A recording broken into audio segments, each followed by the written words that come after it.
Greetings from the veteran, and welcome to my in-game analysis overview for Operation Overlord.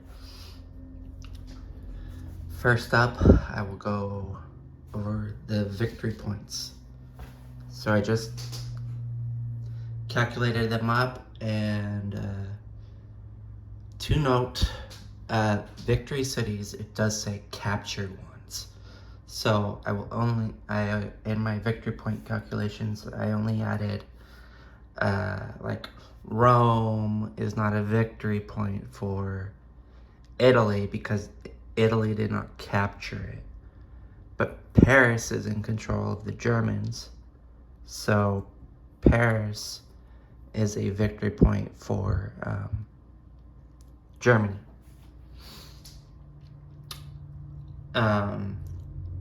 That was part of my calculations for victory points.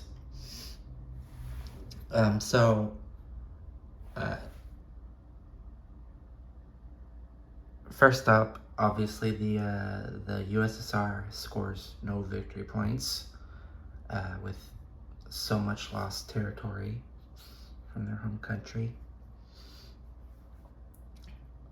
But the CCP, if they do not get minus points for losing territory in home country until they've evolved to a major power, then they score 2 points because the KMT are dead and they have more ground units in China than the KMT.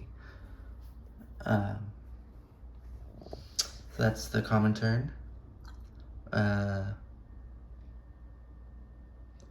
Germany scores 5 victory points out of 7, and if the game had continued through January of 45 and I had finished that turnout, I believe that I would have gotten one more point for Lebensraum out of, I would have cleaned up the Baltic states, and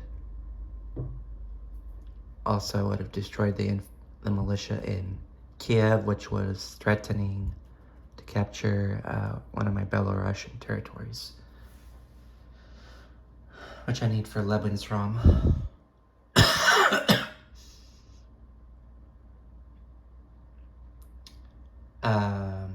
And then, on top of those 5 points for Germany, they get the point for Paris. So that's 6 points. And next turn, I would have also gotten the point for Moscow.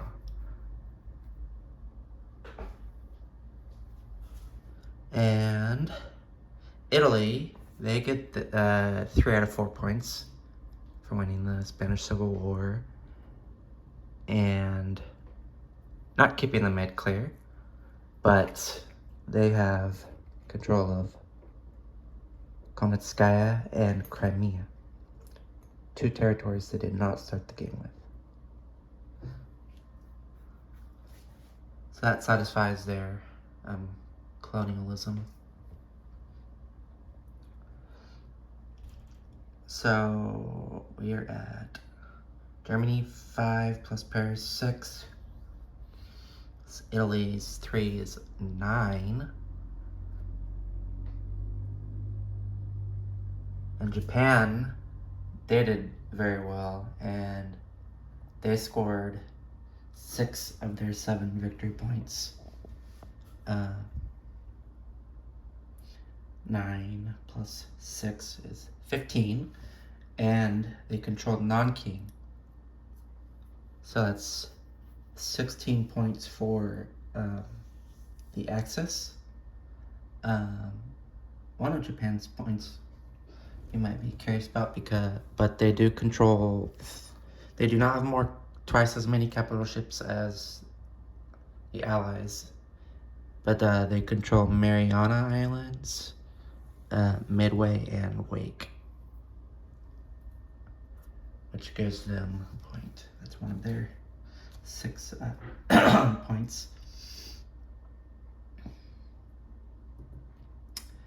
And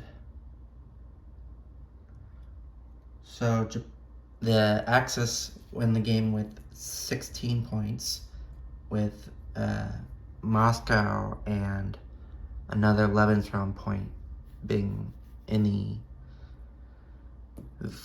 great likelihood that they would be achieved for the Germans, and I already ruled out the Moscow battle if the game continued through the January turn.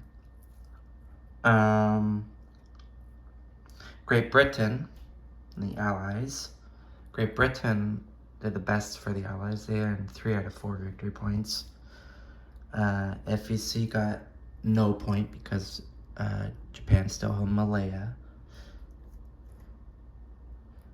Anzac got their point because there's no, they control their home country and there's no enemy surface vessels nearby. That's 4 points for the Allies. The US, however, only scored 2 out of 6 victory points. They were close on the tech, but I don't think they got it. I don't remember exactly their last turn, but I have them on the tech chart at 1 away on both heavy bombers and strategic rockets. So the Allies are now at 3, 4, 6 points. And then France, as long as Free France still gets points, they would get 1 point for eliminating or containing communism. So the Allies would end with 7 points. And so yeah, basically with that said, the Axis have obviously gone on a rampage this game and kicked ass. Let's see in point totals. All right, now I'll go over what happened in this game. Early game, the both Germany and Italy supported the nationalists in the Spanish Civil War, and it really helped me create a big advantage and win the war, defeating the Republicans pretty early, which was a help to get that infantry in Berlin the rest of the game. I think it was something like turn 6 or something, 5 I won in Spain.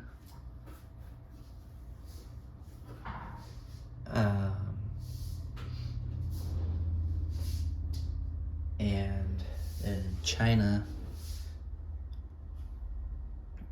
Japan, the CCP had a lucky influence role, and Japan did end up going into China, even though it wasn't their plan 100% to go in early, but they went in on, I believe, turn 3, and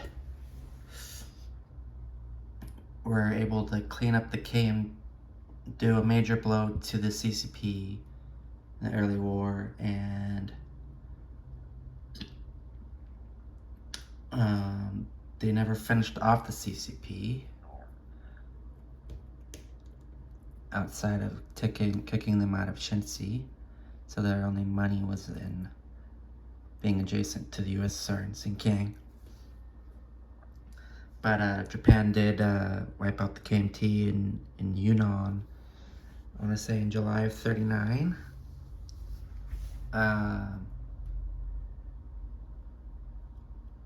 Yeah, that was a big deal, and Japan fought really well in China this game, purchasing a lot of infantry, which helped out defensively, and they were cheaper.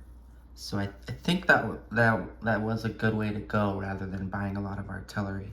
And he did still rely on the aircraft for the hitting power. Although later he did bring in like something 3 or 4 light armor. I think those were used after the fall of the KMT in Yunnan.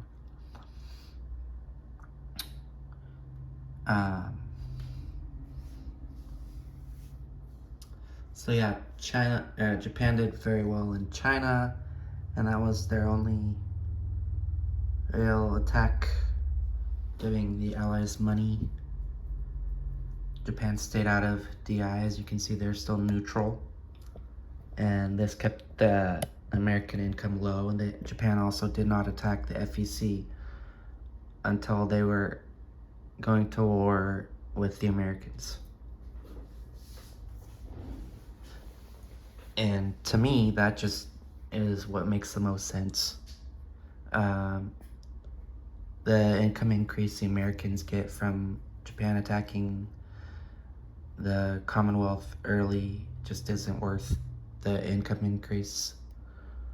I don't think.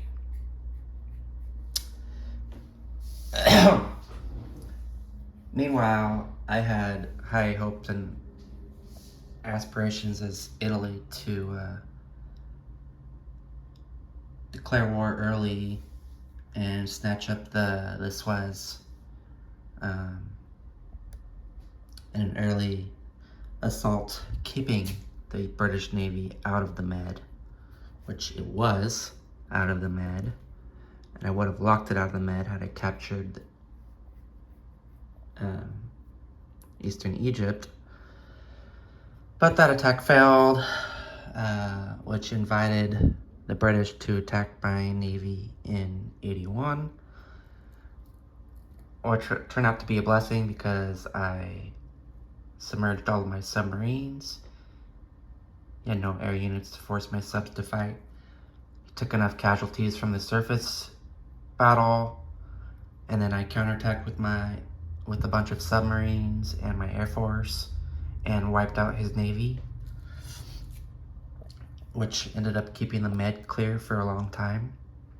And I got that $2 bonus for the Med being clear of Allied ships for a while this game. And from the start of the game, I also knew I was bringing Italy into the war, so I developed a wartime economy early. And after I got that, and as soon as my major factories bombed, it didn't matter so much for the couple turns that it was bombed, because I already had the technology that I needed. So that's why I didn't repair my factory in northern Italy for a good few turns.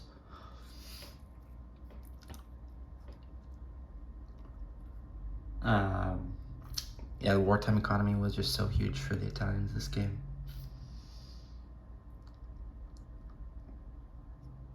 Collecting close to $20 on most turns, even though I barely took any territory.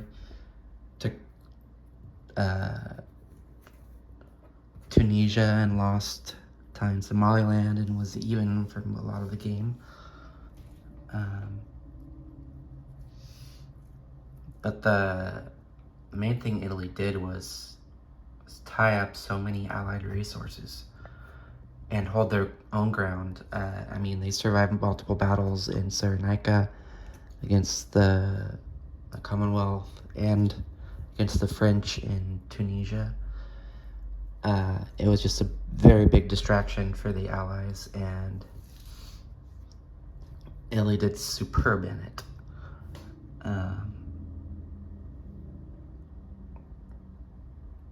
Germany extends their hat to the Italians for being such a great ally, even though the Italians did not end the game with a lot to show, except for control of their entire home country remains untouched. Well, actually, their home country doesn't include Sicily. That's why on their last turn, I pulled back a unit out of Sicily, expecting to lose that dollar. Italy's home country is only these 4 territories.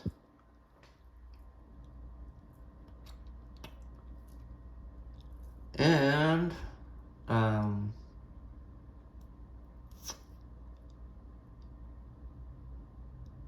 one of the things Italy did was buy 2 air transports, which was great and pretty useful in reinforcing my units in North Africa and threat project, I captured Crimea with my air transport, and I also captured Kometskaya with my air transport and airborne.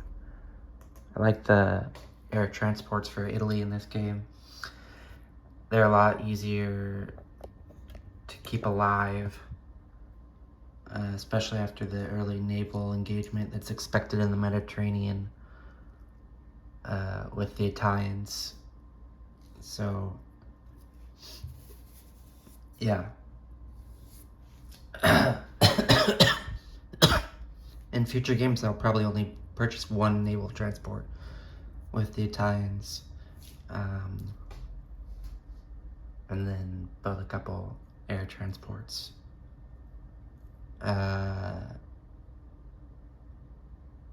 With Germany, I knew I was going to use Lightning War against both Poland and France, so I built for that. And I used it early. I did July 38, I think. After January 38 attack into Switzerland.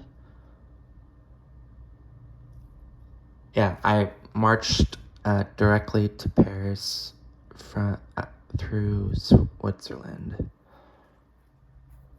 And I had enough ground units because I built for it. I built only infantry and artillery in the first couple turns of the game, which I marched from Bavaria to Switzerland to Alsace-Lorraine to Paris.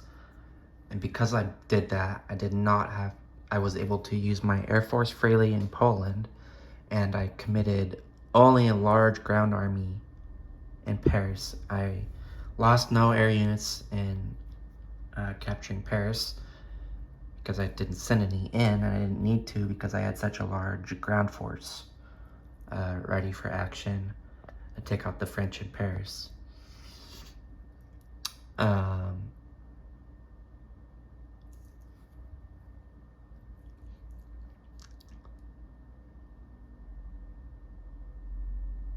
Yeah, so that was good.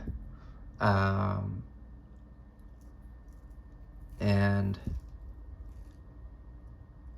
I did have an early agenda that I wanted to capture London this game, that I didn't want to capture it too early because I didn't want to give the Americans the $25 income increase.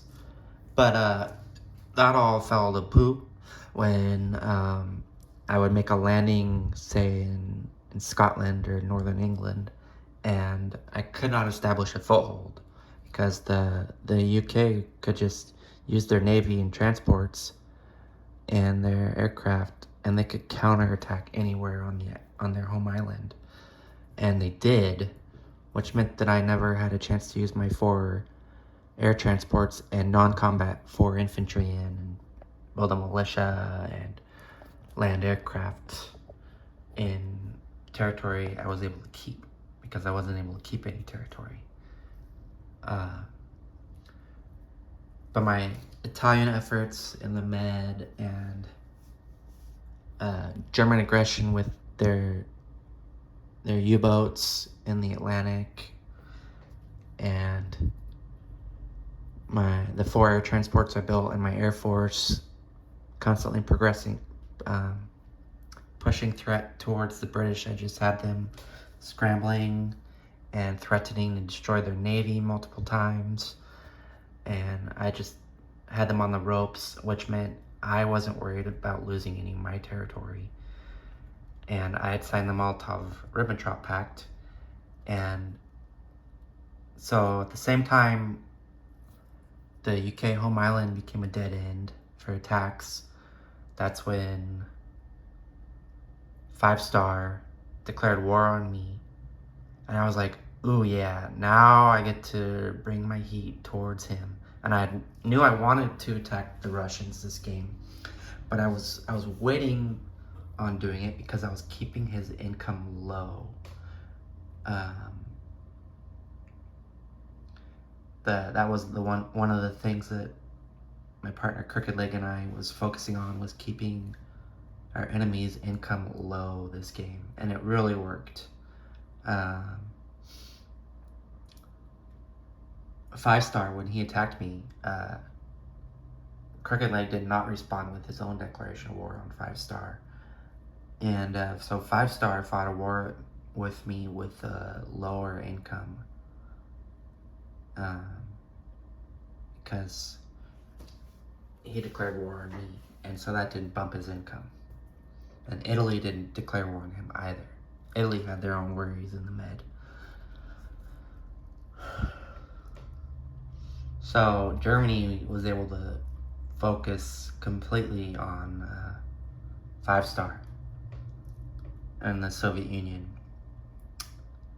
And I had a big push towards Oral Kursk, which if I had taken that early when I did that first Oral Kursk attack, Moscow would have been dead the next turn, probably. And I actually built for that. I did lose, but I had a couple surviving tank and mech that I was able to bring down to North Caucasia, and I staged there with no counterattack from the Soviets. And then the next turn, I captured Transcaucasia.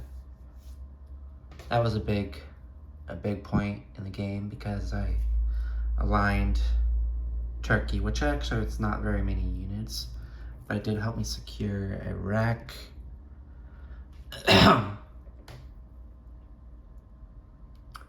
And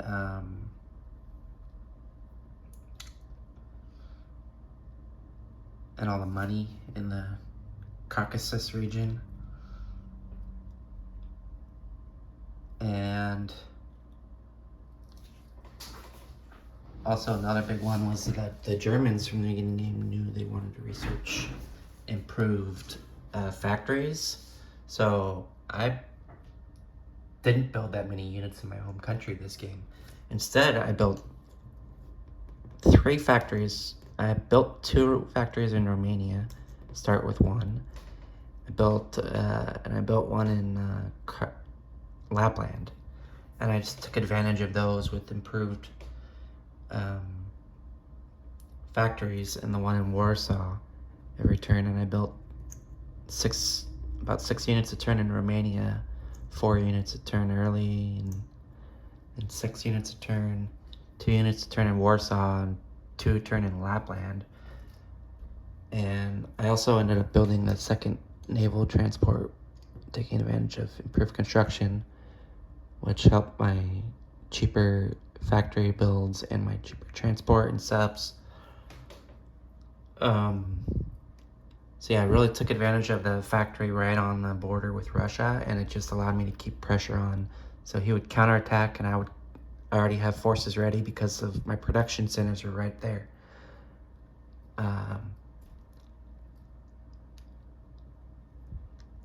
Another big one was the airfield I put down in Karjala, which turned Finland had turned German because we'd signed the Molotov Pact, and the Soviets declared war, which aligned Finland to me. That was a big one, this game. Really big.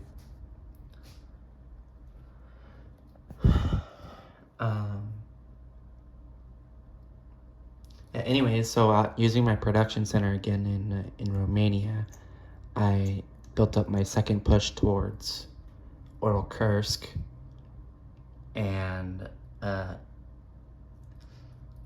eventually forced my 2nd attack, which was a big success in this July 44 turn. And yeah, allowed me to dominate the Soviets. One thing I might have done differently as the Soviets this game is he kept counterattacking me everywhere. He kept retaking Leningrad, and he kept pushing back into Karelia and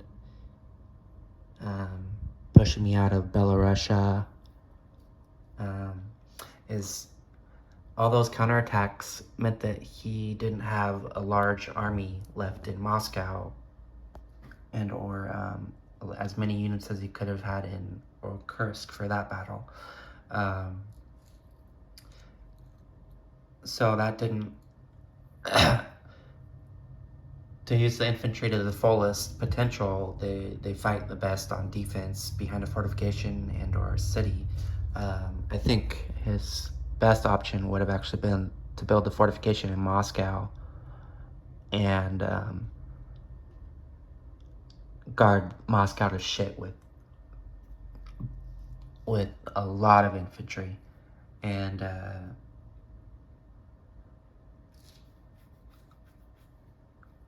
counterattack potential with his Katyushas and advanced artillery and whatnot. But a bit more defensive nature, I think would have been done better for the Soviets, as they would have just had this very, very large army to defend a fortified city. And I just don't think I could have broken through. But it was a fun game and fun fight in Russia, nonetheless, with all the counterattacks. But yeah, when it came to it, I finally beat through the outer defenses, and there just wasn't a large enough army to stop me once I got to Kursk the second time and to Moscow. And then Japan was able to capitalize on a lack of the Soviet resources in the East at the end there. That Japan just took all that money for free, basically. The turn Japan went to war against the Soviet Union, they took like 7 IPP worth of territory. It's pretty crazy.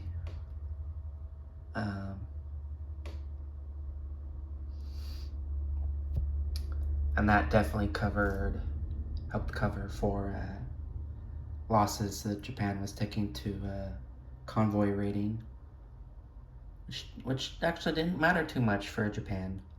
They could lose that IPP and they were doing just fine. They still had all the money from the Philippines and Malaya and China and their wartime bonus money from China and Malaya, Philippines, and then all that money they took for free from the Russians.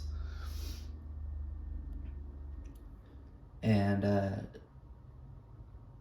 Japan just kind of ruled the seas. To note, a couple things did really affect the play of this game, though, and I would say are big factors in the Axis doing well. Was the Allies had a couple misunderstandings of the rules, and I would love to play a game where everybody just understands all the rules and plays accordingly. So, like for the British player, Marshal Vladimir, he did not fully understand maritime air patrol and submarine warfare coming into the game, and so he didn't start off the game researching radar or ASW technology, the two most better techs for the Commonwealth in regards to fighting against my submarine warfare. I mean, my subs really dominated against him most of the game, and he also didn't really find a great way to hunt my subs until later.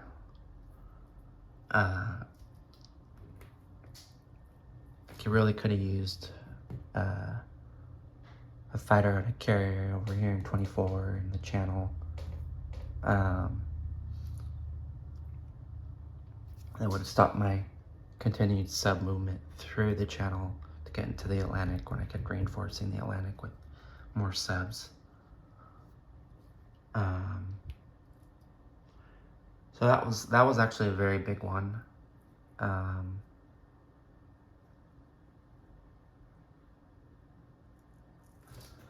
And then the other one was Major Foe.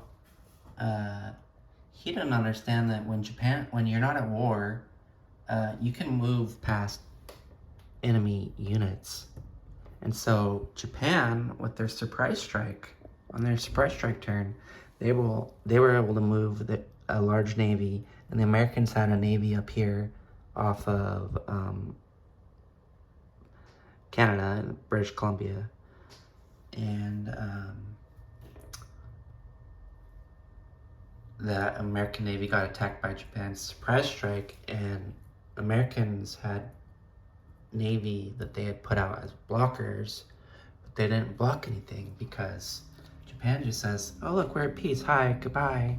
Oh look, we're at peace, hello, how you doing? Oh wait, we've arrived at our destination waters. I declare war now. And your Navy's dead.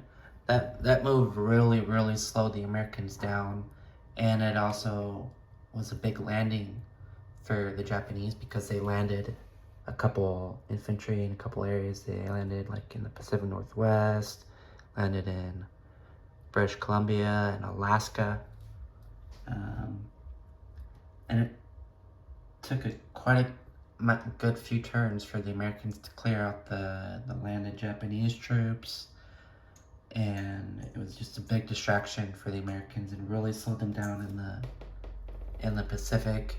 And the loss of the carriers on their navy that they lost just really slowed them down. Because they didn't have any capital ships to come and then take advantage of having the aircraft they had. They weren't able to push their navy out. And yeah, it just really gave Japan time to take out all the targets they needed and to consolidate forces and move around. One thing I would say too is I think that Major Foe, man, he had a lot of income as the Americans. He kept lend-leasing every single turn, no matter what. I think if he had focused his income, say for 2 turns, built solely in the Pacific, his navy definitely would have rivaled the Japanese navy, and he could have pushed out from building 2 full turns of full income spent in the Pacific, could have made his navy so large that he would have been able to push out against the Japanese, and Japan wouldn't have really had a response. But because the Americans were sending units into the Atlantic and sending lend-lease to the British and the Free French, and even the Soviets, the Americans kind of lacked any real impact, at least against the Japanese. I mean, Japan still never lost any important territories in the Pacific. They only lost a couple strategically important, the Caroline Islands and the Mariana Islands.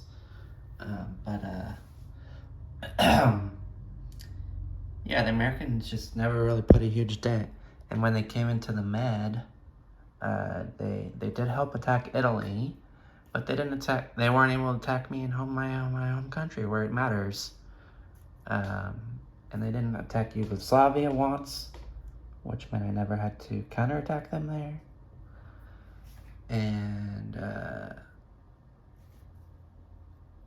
oh yeah, by the way, the Americans declared war on the Vichy, which wasn't too horrible for me either, because I got Cameroon and my infantry there, and my units in southern France, which turned German, and I was able to, guess what, garrison them in northern Italy.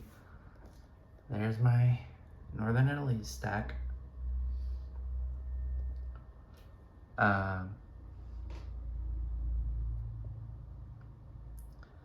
But yeah, it was definitely a good game of lots of camaraderie and lots of fun. I was glad to play with all the players, Marshal Vladimir and Major Foe and 5-star General and Crooked Leg.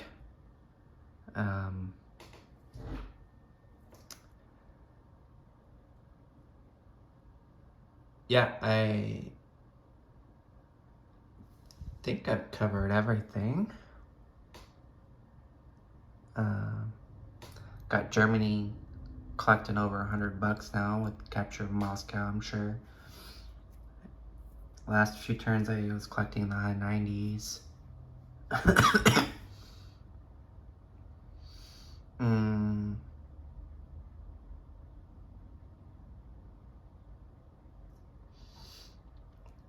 Yeah, so that's it, everyone. I think this was a fun game, and I look forward to playing my next YouTube Wars. And I'll see everyone later. This has been the Veteran with my overview of Operation Overlord. Goodbye.